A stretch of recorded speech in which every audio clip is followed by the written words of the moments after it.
Lauantain toivotut. Saunan jälkeen saan juoda limsaa. Ostimme sitä korillisen. Onhan meillä vieras Ruotsista. Eno tuli valkoisella Amazonilla. Sitten lauantain toivotut levyt.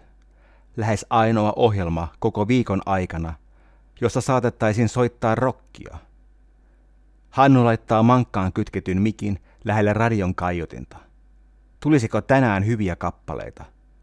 Laulaisiko vaikka Bowie tai Juise? Silloin olisi oltava hiljaa. Kari nyökkää, hän on kuuro, mutta tuntee rytmin. Eno laittaa suihketta kainaloon, kuin siinä yhdessä biisissä. Suuntaa sitten tanssilavalle. Asfalttiprinssi alkaa. Hannu käynnistää nauhoituksen. Mummo ei malta, kommentoi sanoja. Hannu kiroaa, mutta ei keskeytä tallennusta. Molemmat täydentävät jatkossa Hektoria. Myöhemmin Hannu hankkii välijohdon. Enää ei tarvitse kuunnella aivan hiljaa, mutta odotus säilyy.